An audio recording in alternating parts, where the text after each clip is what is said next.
Yeah, I think maybe cut that down into a short where I go, I pulled my own toenail off. You're going to lose some credibility with people. Yeah, you say, I pulled my own toenail off, and then dub over me, that's totally normal, while my face is like, that is normal. Make that the thumbnail or the toenail or whatever you guys call it. We're just going, what? The toenail. Well, we don't have that anymore. It's just it's kind of it falls under health update. That's just that's what's been going on in my world. Well, that's the most recent thing I've done. So. Welcome to MVP, the Messiah Victory Podcast, the #1 Wells Lutheran podcast in Wichita, Kansas. Hosted by pastors John Rockhoff and Jake Jenswold, MVP is your go-to destination for lively conversation on hot topics with a biblical perspective. They'll also be talking about what's going on currently at Messiah and Victory churches. Today, the pastors discuss a wide range of topics, including a question about the difference between being a so-called good person and a Christian. Also, is it okay to drink alcohol? How do we know they weren't drinking grape juice? That and much more in this episode. And we're back again. And look, we had a costume change, a wardrobe change and everything. And man, I don't know. You've got you say 11, maybe 12. So we've done 10, huh? Well, 10. Did you think when we started we made double digits? I voted to cancel it before 10. I did experiment when I was watching back one of the last ones. I put on closed captioning. Mm-hmm. I stutter. According to closed captioning. I can't keep up with me. I kind of stutter. Well, and I was kind of looking at it. It does a good, AI does a good job of catching what I'm saying and then catching what you are saying while I'm saying something. But I'm going, it shows that I say the same words over and over again. So I'm going, do I stutter? All our deaf fans think you do. Yeah. They're just reading that going. I'm thinking my father-in-law probably puts that on and probably says, boy, I didn't know John stutters. So, well, he knows you better. Yeah. One of my members, he and his wife, as a part-time job, did the closed captioning for TV shows, which they said you watch the show in advance and then you type it out, which now they just use AI all the time. No, you can. On some of the shows, they probably want more exact, right? Yeah. But what a fascinating job, huh? Right, to sit and type dialogue for I don't know what it paid, but it must pay something. So, yeah, it's a good lead-in. It doesn't have anything to do with what we want to talk about, but just where we're at. Episode 11. Maybe we can make 12, but, we killed off a lot of our free time here with some senseless discussion on senseless things. Nonsense. Yeah, just hopefully absolute tomfoolery. Updates. What's going on? I think I said the last one. The summer's coming in. It's a little bit more of a relaxed schedule, which is a good thing. I mean, we do the Christmas and get a little break, and then you go into Lent and Easter, and at least for us older guys, get a breather in there for the summer. But summer brings different things. We have the Vacation Bible School coming up. Just more chance to maybe spend some time with members, doing some different things, ball games or whatever, just to get ourselves out there, and maybe a little bit more family time. Most of the time, pastors take vacations.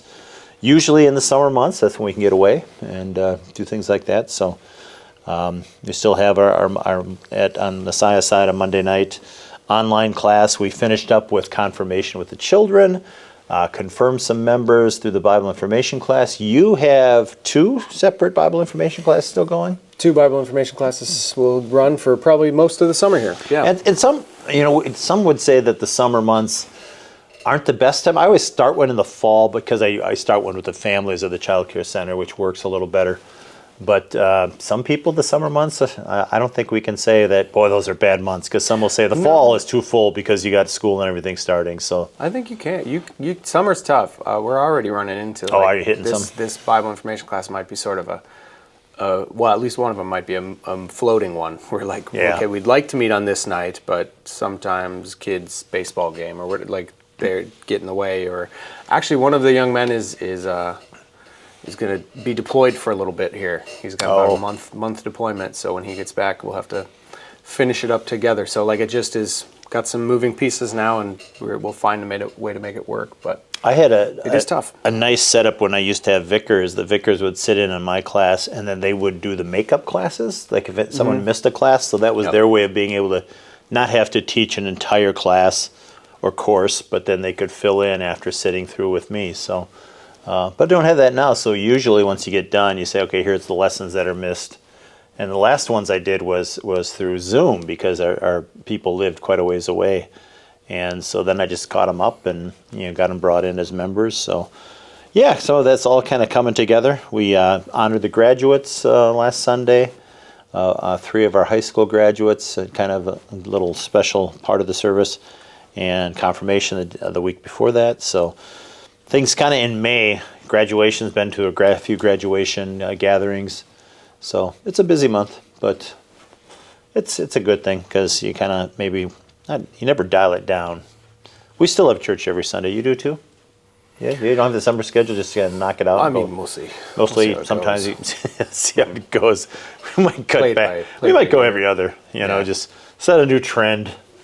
Hey, even Sundays of the month, we might have church, and the other ones, no, that'll never happen. It'll always be on Sundays. So, and maybe sometimes we add them during the week. Current Bible class topics, and on Sunday morning ones, we're doing the great I am statements of Jesus, which are always kind of interesting. Some very familiar. Some you say, well, what does he mean behind that? So that's just Sunday morning. We have nice. We're really having nice church attendance and Bible class attendance, which is a super thing. We have about 70% of our members come on a Sunday morning, which is really nice. And Bible class, probably 35% of our communicant members, which we've emphasized and continue to even more so that the 2-hour Sunday morning commitment, and maybe we've talked about this some, that you come for church, but then there's also the Bible class hour, and especially if you have kids, Sunday school. And so convenient if while they're doing Sunday school, hey, come on into the adult class and just, I kind of catch people up on current events. Leanne usually gets me off topic about something, so always have my wife there to bring us back, right? So from the back of the room, what page are we on in the Bible study here? Which means I'm probably rambling on something else. So you? Sometimes it happens. I get pulled off topic. I don't believe it. I know it's a different me sometimes on Sunday morning. So, but we have our sheets here. And Leanne's got World's Best Cat Dad. It's a shirt I don't have. When I talked about that's on the last podcast, how many cat shirts I have. I think that might have got blown out of proportion a little bit. How many actually cat dad shirts I have? So, is it more than one? Yeah, that's too many. I might have to pull them out. Maybe I'll bring them next time and show you. I've got a daughter-in-law who thinks that's funny. My wife thinks that's funny. Leanne, you guys got me one. People, it's I don't know, just buy me cat shirts. What am I supposed to do? Another storm. Had to put the dog in the garage because the dog freaks out. Yeah, that was supposed to be the mega storm. So if you're in the mind of a dog and you hear a storm, what do you think it is?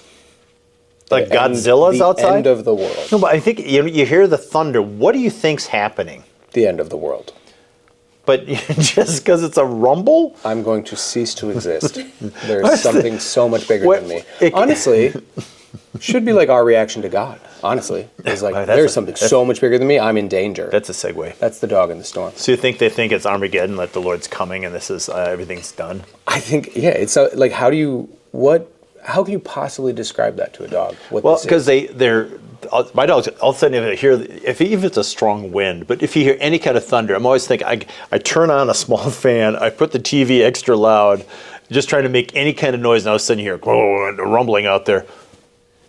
And I go, here we go. She just heard it. She's gonna die. And then the shakes come on, and she goes into just going, you're okay. And Lord, if you send a lightning bolt and the flash, then she's nuts. Then she's out of control. So then it's so what is that like? I mean, that would be the fate of the unbeliever when our Lord comes. Because we as Christians, I've had people say, what a scary thing that'll be. I don't want to be here when the Lord comes. I'd rather pass away and go to heaven. But then we're assured we'll look up and rejoice because there'll be this somehow instilled in us the knowledge that the day of salvation has come, where we're not going to be frightened by it, because maybe our first instinct would be like a puppy that has a storm. Yeah, well, it's the difference. Like, once you know what the thing is, like, we as believers know what the thing is, and so we know we don't have to be afraid of it. Mm-hmm. Like, the dog doesn't know. That's the perfect picture of unbeliever, right? They don't know what this is, so it's terrifying. And we know what this is. The ignorance of unbelief is seen in my dog, because I've told her 100 times nothing. No, the Holy Spirit's not working there. And I said, "You are fine. We're sitting right here. We're okay." Yep. And she won't believe me. Just not working on that heart. I can't get that across to my dog. Get the good news through there. I can't. Yep. My dog is not open to doggy gospel because it's just a booming law that's outside that I'm going to die. And see, and this is also, is this going to be on Judgment Day, that if you let her loose, she'll run, and she'll try to burrow into a closet or something, trying to hide. Unbelievers, they'll run and try to hide and will be unable to. See? The foolishness of it too, right? How are you going to run away from a storm? Yeah, I'll use that as a sermon illustration. Yeah, man. Don't be disappointed. You may say, I heard this on the podcast. Because it's like, I think there, like you filled in the blanks for me. I think I did. I think that when you finally watch this, because you have no idea what's happening in the moment, when you finally watch this, you're going to go, oh yeah, that was like Jake's whole thing there. So I think I kind of laid it out there and you just agreed with me, is what I thought, because I brought it up under the premise, is that what Judgment Day is like? Because what is the dog afraid of? Uh-huh. Just because it's the unknown rumbling that it can't explain. It thinks the world is about that. Well, okay, you did throw that in, but kind of was. I thought that was understood, but. Oh, okay. Agreed. Leanne watched this whole thing. Yeah, don't the fourth wall. Don't come over and then start. Like you agreed with that, but. No, I just, look at that. We're just talking about my dog, and we kind of killed the topic right there. Did we? Was that a topic? I think we created a topic. I think, you have to get a lot of devotions like at LWMS meetings and stuff like that. I think that's going to fit somewhere that, we don't have to be afraid. Like, I can't convince my dog of it, which, unbelievers, you can't convince them. I don't want to say my dog's a pagan, but she might be. My dog won't be in heaven because she won't be a believer. But no.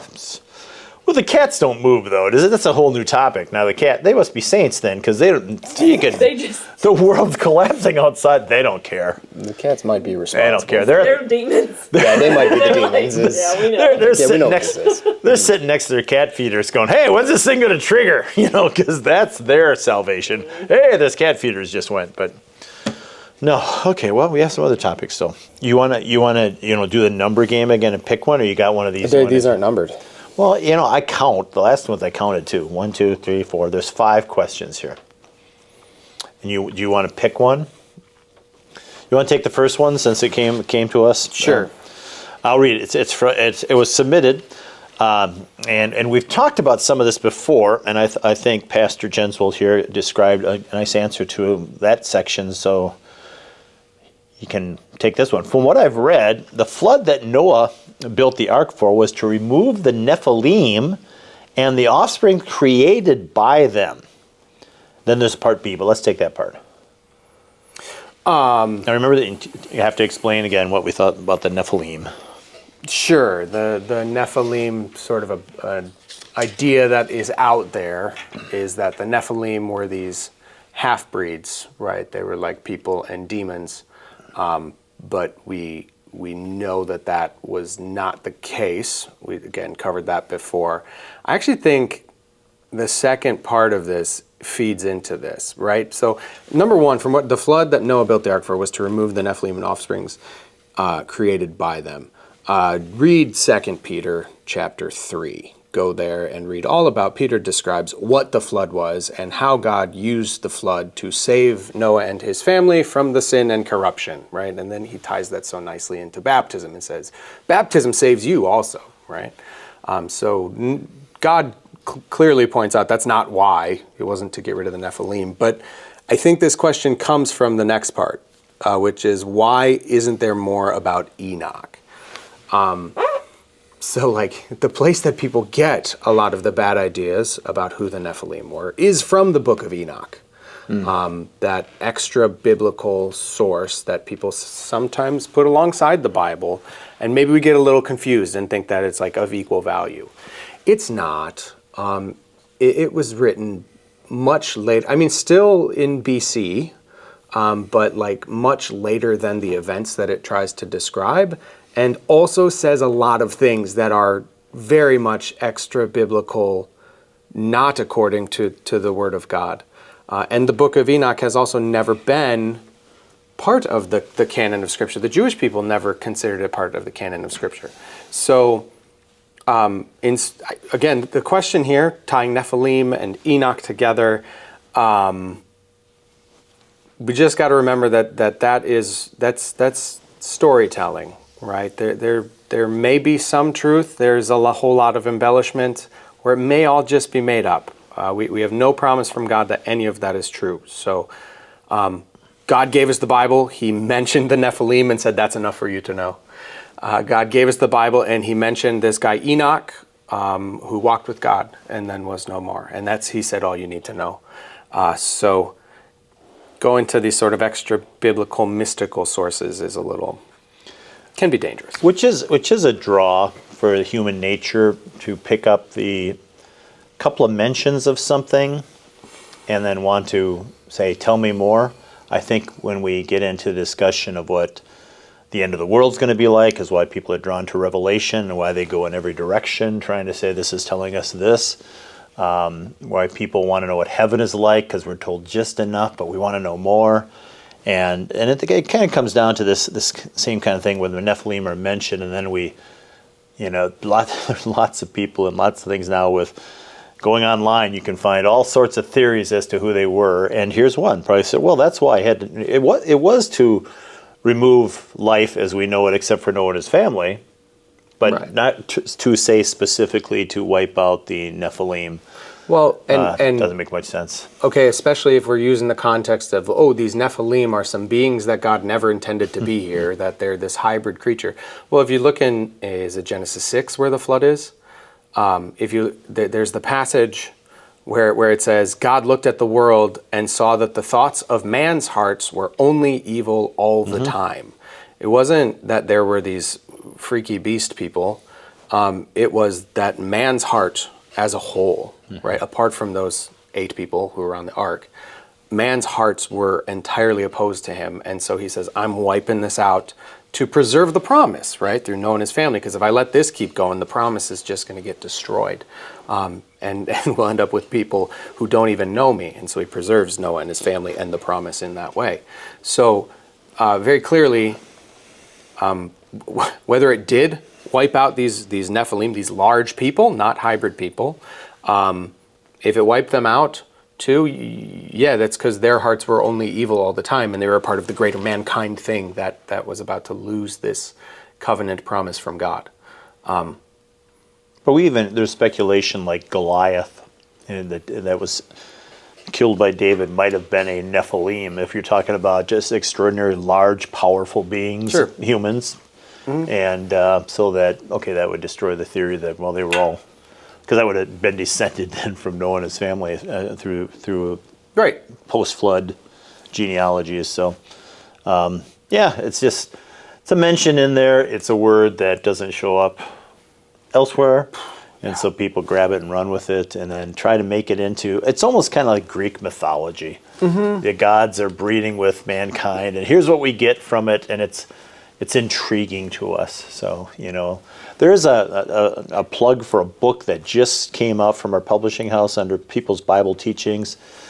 I want to say that the title is probably as simplistic as Where Does Our Bible Come From? Something like that, which goes into what we spend a few semesters at the seminary talking about, where you get the canon. Why some books and not others? And I think one of the topics is, we know that other denominations, especially Roman Catholicism, they have extra books, which gives causes some curiosity into Enoch and the Nephilim, like you mentioned. And so, I got to put that out there a little bit more. I know a couple of people said they wanted a copy of that because they wanted a Bible class on the canon and how do we get it, and they say how do you condense something that we took a long time studying into something that simple. But there's a book under that nice series of People's Bible Teachings of the Publishing House. So we'll have to find out that's the title. It's something like that, I think. So where does our Bible come from?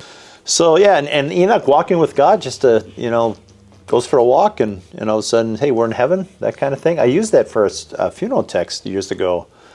Isn't that really what death is now? We just walk with God. And, when we fall asleep, we wake up, we're with God. It's not that far off. And why did God allow that to happen?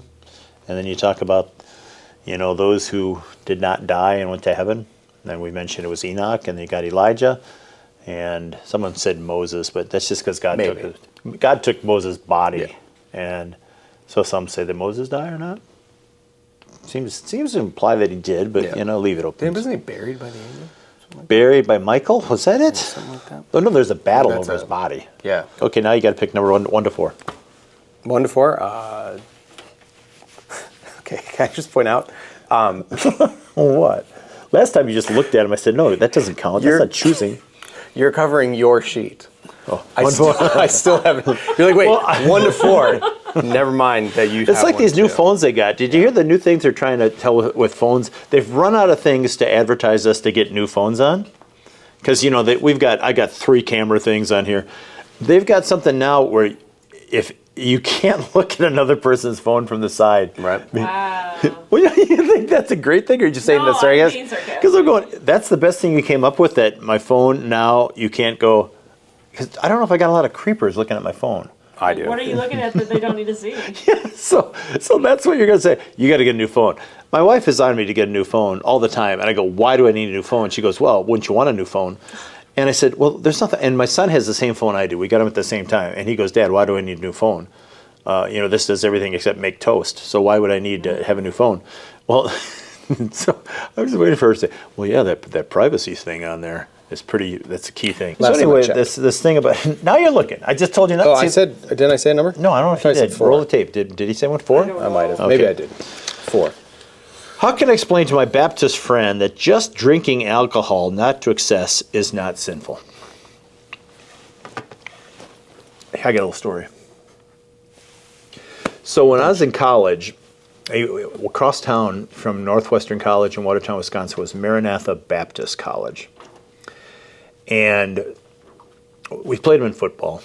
And they would right after the game, out of their uniforms, pull out tracts. Now you play a full football game with those things shoved into your pants. We I hope you didn't take that. We weren't so accommodating to we're the pastor college across town, but they're still going to convert us anyway. One time in the cafeteria, you get used to it. We didn't have cafeterias like you do now, where you can like a smorgasbord, like a food court. You got what they had out there, and we had some soup.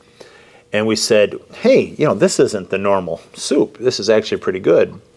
And one of us made the comment to the chef, to the cook at the time, and he said, yeah, we got a good deal on some soup from Maranatha, that they had ordered some, but they found out there was alcohol in the soup.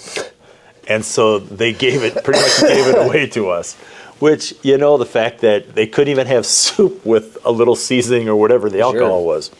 So you get to, what do you say to your Baptist friend that you are, that's bad, that's wrong, that's against God's will. That you can have some beer cheese soup. That you can have anything that has any kind of, because there goes your whole Lord's Supper. You're not getting wine, you're going to get grape juice because it's wrong to drink wine. I've led sometimes... when you talk about moderation and you take where Paul says it's good for the soul, and some will say a little wine is good for. They'll say, well, that's medicinal. That's their first answer to that. I have never had someone come back to say, what about Jesus changing water into wine?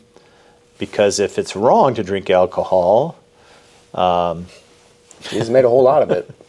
If methamphetamine is wrong, Jesus wouldn't, cook up a lab, Right. and make it Hey, prosper. I don't want you to do this, but I ran out of the goods, but I'll multiply that for you Right. because it's wrong. But so I've never had anyone counter that.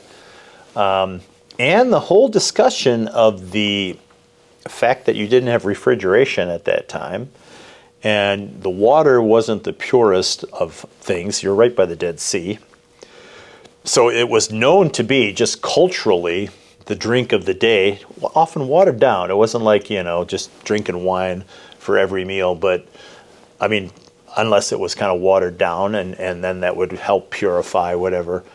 So to think that you get to the Lord's Supper part, to think that Jesus said, he was using fruit of the vine, which is grape juice, is almost kind of a ludicrous thing. But I've also heard, just by the growing season in Israel, that by the time that they would have the Lord's Supper, it wouldn't be possible for any grape juice to be around. Like, it would either be just moldy and gross, or it would have to have been fermented to still be around. So there's that. Plus, I mean, the Passover meal, when it was instituted, had different cups of wine that were instituted with it, that the Lord said, and there was a blessing that went with each one of these cups of wine, like still within the Jewish culture today. Which They're they still celebrating Passover and doing just, each blessing with each cup of wine, kosher wine. That's what we use for communion, right? Menashewitz, very Jewish sounding name. Because they drank wine, they understood that wine was okay, and so Jesus would have had wine there at the Lord's Supper as well. You also, Solomon in the Proverbs, I believe, has maybe a couple of them in there that say, like, beer is for the poor people, because life is hard, right? Like, I'm not remembering the exact passage, but like it's all over the place that the Bible does not condemn alcohol. It certainly admonishes you to not abuse it. Yeah. There's a lot of things that it says that you shouldn't abuse, but it never once says that you should not. The only people who should not were those who took Nazirite vows, right? Sure. Like, those are the only people that was like, no alcohol is to touch their lips. And that was meant to be a thing that set them apart, right? Like, oh, this is one who's set apart for something different than everyone else who was drinking wine, because that's what you had to when you didn't have purified water. So again, the idea that it's wrong to drink alcohol is, you can't really support that from Scripture. Now, I have heard the same argument that you said they'd water down the wine. Like, I've heard that used before to counter this. Like, yeah, but it was way watered down.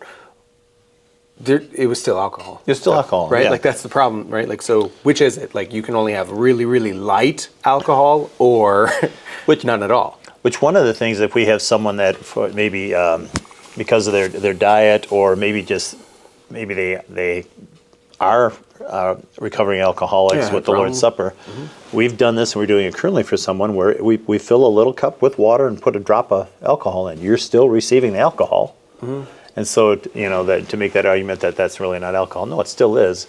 It's anything to excess. The Lord gives us many blessings to excess. We were just talking about this in one of our last confirmation classes. And it goes where, do anything, take a blessing of the Lord. And I think I had a true false statement about overeating. And I saw one of the kids looking at me, and I go, "Are you looking at me?" And she goes, "No." And I said, I said, "Yeah, we need to watch that." And I remind people, my mom said I was big boned. And mom, she's in heaven. She wouldn't lie to me. So Obviously, some of us, our bones are just bigger. Some of us, so we that's have extra rib cage. Yeah, so that's what I go with. But and I think it's that's where I think Baptists and others that denounce alcohol see that side of it. I'm just glad we didn't get a question about, is smoking wrong, or is marijuana wrong with it's being okay. I mean, put on the next one. You want to do a attachment to that?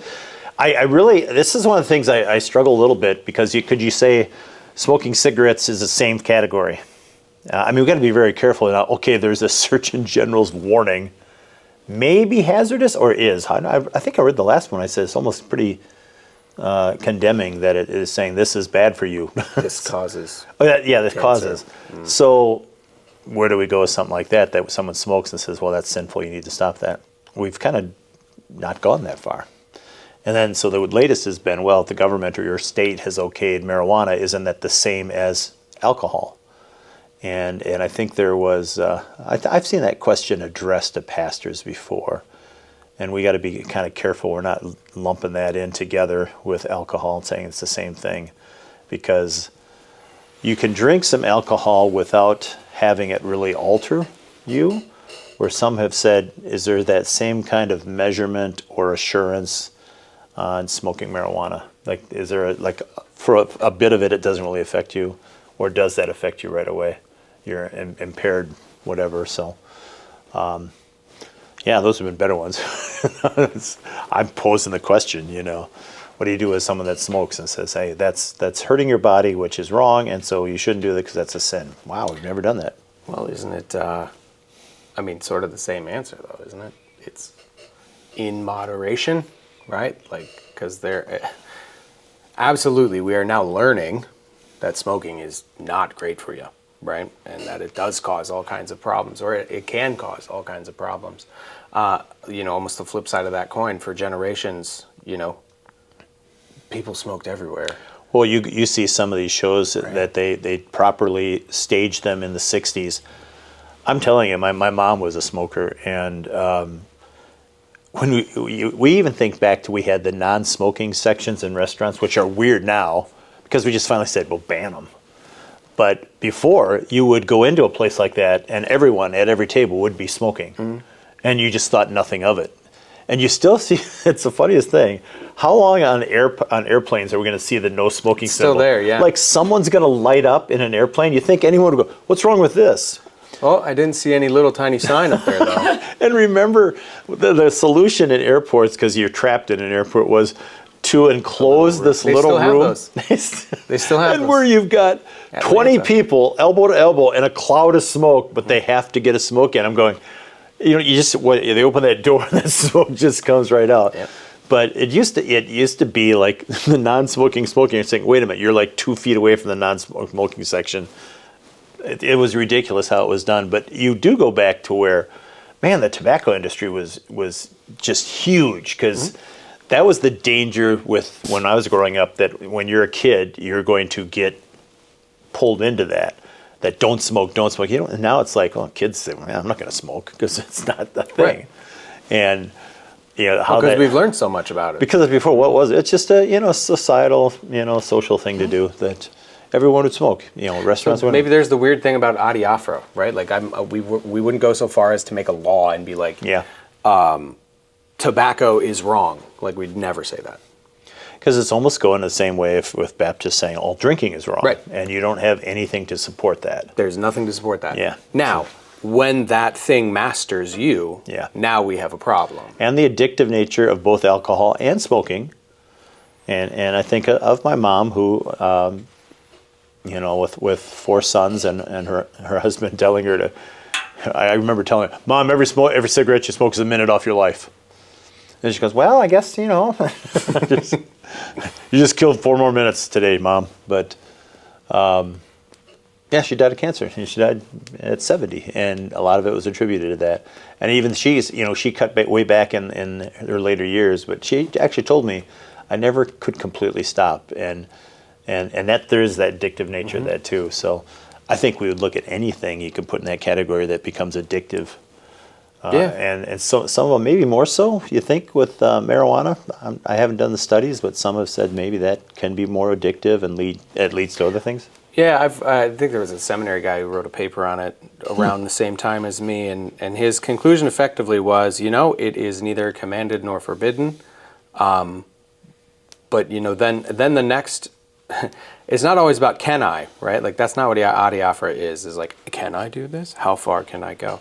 Sometimes, like, prudence and wisdom says, like, probably not a good thing for me to do anyway, right? Like, just because I can doesn't mean that I should. Would you apply that to what we talked about at lunch with my foot? Just because I can? Yeah, I 100% would. Okay, just no more foot marijuana either. Just because I can, maybe I shouldn't probably do that? Don't do that. Okay, well. I think we're out of time almost. Oh, golly. What? Time's up. Boy, oh boy. Do we have time for another one or not? If you want. It's 2:49. We get time for one more question? One more question. Okay, one more question. Are we live yet? Yeah. Oh man, I didn't even know. Okay, now you just looked again. You destroy the fun of the game where you're just kind of randomly picking one because you're reading them. I think I'm going to get a jar and just put the questions in there. I think that'd be much more entertaining for our viewing Whose line audience. is it anyway? Questions. I'm going to take one I think I like on here. Okay. I don't even any of these hashtags because I'm working on my hashtags. I have not for the entire week had anyone say YOLO to me. You know, I looked at AFAR. Yeah. And I did find. Someone's done it before me? Yeah. No. I mean, I've never heard it I've never heard it or seen it before I looked for it, but it's out there. Yeah. Holy cow. Have you heard of the saying that, well, I'm playing chess, you're playing shoots and ladders? Yes. Oh, I thought I made that up. No. I've heard checkers, but then I said shoots and ladders. Right. It's like the step further. I think I made it up, and it was just a coincidence that it's been out there. Well, maybe you did. Maybe you probably had never. I saw it heard in print. I said to my brothers, we used to write that when I'm talking about fantasy baseball, of all things. And then I said, no, that's been out there before. I go, no, I think I made it up in my head, not knowing it was out there. That's probably true. So I think subliminally I must have read it somewhere. I don't know. It's possible. It's also weird. It's a weird thing. It's another question that'll go unanswered. Like these will, unless we pick one up. What's the difference between being a good person and being a Christian? Being a good person, I'm going to talk slower because AI couldn't keep up with me in closed captioning. What is the difference between being a, in quotes, good person and being a Christian? My brother, I won't say which one, so you whittle it down to two of them, said he was at a men's Bible study once, and someone said, so a person that doesn't believe God, and they do nice things for the community and for their neighbors, is that God-pleasing? And he said, and I said, I go, well, there is the passage, without faith it's impossible to please God. And my brother, and they're pastors and they're knowledgeable, but this brother at the time said, oh yeah, that's right. He goes, could have saved a lot of discussion time with that one. And I said, no, I mean, it's come up that you've got the nicest person in the world and you say you maybe want to try to invite them to church. No, I've never been much for the church stuff. So, in quotes, good person in the eyes of society, and yet the overriding passage in the scripture, without faith, it's impossible to please God. So if it's not pleasing to God, you're not a good person in the eyes of God. And no matter, and that's kind of I think that's the thing where people think, well, how can they possibly be in that group of people that may not be in heaven someday? And it takes a little bit of what we feel is pressure about sharing the gospel with people, because we assume, well, the good people, they're good people. And not understanding they can be good people in how they live their lives, which the motivation, if it isn't for God and for love for others because you're showing love for God, is always going to be for self, because you want to feel better about yourself. You want others to think highly of yourself. You want others to treat you as well as you're treating them. So I've always said, without that motivation to no longer live for yourselves, but for him who died for us and was raised again, as Paul says, it's always going to be self-motivated. And so the good part of it, in the eyes of people out there say, man, that's a good person. Especially when you say, but I've tried to invite them to church and they've come right out and said, no, something along the lines of that church stuff has never been for me. Yeah, it's interesting. I understand the sentiment behind it, but to call it good, to be a good person, wasn't that what Jesus asked? Why do you call me good? I tell you, no one is good but God alone. Yeah. So if you are apart from God, you cannot be good. I think, like, what you're driving at here is, what's the difference between being a morally upstanding person and a Christian? Because even the unbeliever can do moral things, right? Like things that are according to the law, but all our righteous acts are as filthy rags, right? So like, I always use that example in Bible information class, that Bill Gates has spent millions of dollars on building wells in Africa to bring fresh water to people who have no access to fresh water. Things that from a moral standpoint you go, oh, that's wonderful. God looks at that and goes, nothing at all, right? You've done nothing. Mm-hmm. So can you follow the law and be an unbeliever? Yes, your conscience screams at you to do so, but can you be good?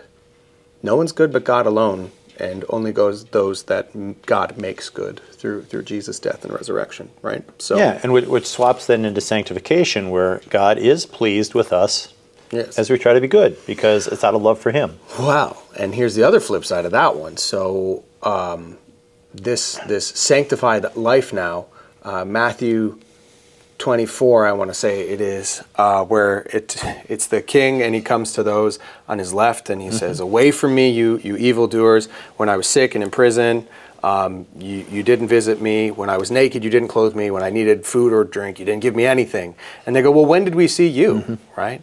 And he goes, "Whatever you didn't do for the least of these, you didn't do for me." Then he turns to the people on his right, and he says the exact same thing, except the flip, right? He goes, "Come to the kingdom prepared for you from the beginning." And he goes, "Because when I was sick and in prison, you visited me, you clothed me, you gave me a cup of cold water." And even the good people, right, the good people, they don't go, "You're doggone right, I've been striving my whole life to be good and to do the right thing." No, the good people's answer is, when, right? When did I do that? So even this sanctified life that we live in Jesus is not a, hey, look at me and look at all the good I'm doing. It's because of Jesus, the things that I'm doing, this life that I live for Jesus, He now sees as good. So when you get a cup of cold water for your grandchild, or when JJ wakes up and he wants some water, and I get him that water even though it's, 10 o'clock at night and he should be in bed, and I do it grudgingly. God doesn't go like, "Oh, that was a grudging act, minus points." He goes, "That's something you did for me." Right? If my dog's food bowl is empty, and I put food in there. Right, but never for cats, because cats are of the devil. We have cat feeders, because I don't want them to think it comes from me. It's not a good work. The other thing is, people take that same section from Matthew and try to say, well, look, if you're good, you go to heaven. If you're bad, you go to hell. And you try to just pull that apart from other parts of Scripture, and you say, no, because that's showing your fruits of faith. And there's a key verse in there that says, "Come take the inheritance prepared for you." So when you get inheritance, you're just connected to the right people. So you're connected to Jesus, you get the inheritance. It's not like, well, I was good, so that's why I'm going to heaven. But people try to pull that out and say, "Oh, there's a definitive answer. The good people go there, the bad people go here." And you go, "No, you take the rest of Scripture." I agree. With that. The good people go to heaven, the bad people go to hell. But but you're only good if you're connected to Jesus, right? It's impossible to please God unless you're connected with Jesus. Right. So, yeah, and that's. I think that puts on us a little bit more that we just can't say, well, most my neighbors are good. They're good people, so we're all covered. But to find out, do you know Jesus? And that's where we go from there. Hey, we're good for a couple. We just released the other 2 episodes, and just I don't know how far we are away from making money on this. Just we got we're getting tens and tens of viewers, which is. I don't know if it's tens of tens. I was taking the fractional tenth of tens. Ones of tens. Ones of ones. No, there's some people out there. I think maybe I watch it 3 times, and that adds to it and makes up for your 0. So I don't think Jake's seen a podcast yet. So he lives it. You need to send it to your people. I didn't know we had one.